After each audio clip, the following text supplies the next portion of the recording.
Vladimir Putin warned Seoul that supporting Ukraine would be a, quote, very big mistake. How is Seoul interpreting this warning? Well, I think what the Russian leader is trying to say is that if the South Koreans were minded to provide, for the first time, lethal support to Ukraine, i.e. support in the forms of arms, munitions, to enhance Ukraine's ability to resist Russian aggression, that would be seen as a red line from the Russian perspective. And in all of this, the real critical question is, what does the enhanced security cooperation between Moscow and Pyongyang really amount to? You'll recall that North Korea has been seeking to develop its satellite technology capabilities.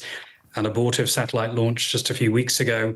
The sense is that in return for North Korea's provision of munitions and military support to Russia in fighting the war in Ukraine, the Russians might be minded to provide that critical technology. And of course, the language of this new security, this comprehensive strategic agreement between the two countries has alarmed South Korea because they fear that it amounts to something even tantamount to a formal bilateral alliance. That's certainly what the North Koreans are saying. The Russians have been a little bit more circumspect. But if you look at the language of the new agreement, it creates a commitment on both sides to come to the assistance of their new partner with immediate dispatch very, very quickly in the event of an attack on either one of the signatories. Well, it's certainly increased tensions on the Korean peninsula, but if we sort of zoom out a bit, how does this Russian-North Korean deal affect geopolitical strategies with players like NATO and China?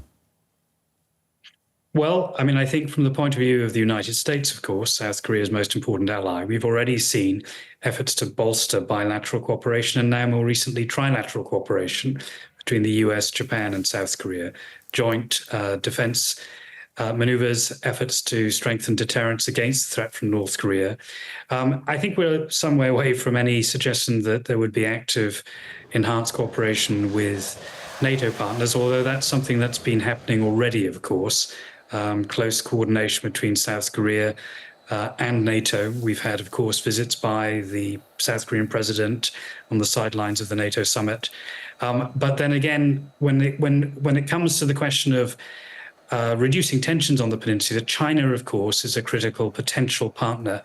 China has no interest in seeing tensions escalate. It worries, of course, that the very existence of a North Korean threat to South Korea will bolster US cooperation with South Korea and Japan. And from China's perspective, given its own concerns and its own ambitions over Taiwan in the South China Seas and in the East China Sea, it wants to reduce the risk that there will be further escalation. So China, in a way, is perhaps the most important player in all of this, and it will be looking potentially to try and restrain Pyongyang, whether it can or not in this context, because, of course, the North Koreans have been looking to reach out to Russia precisely to enhance their own security preparations, is an open question.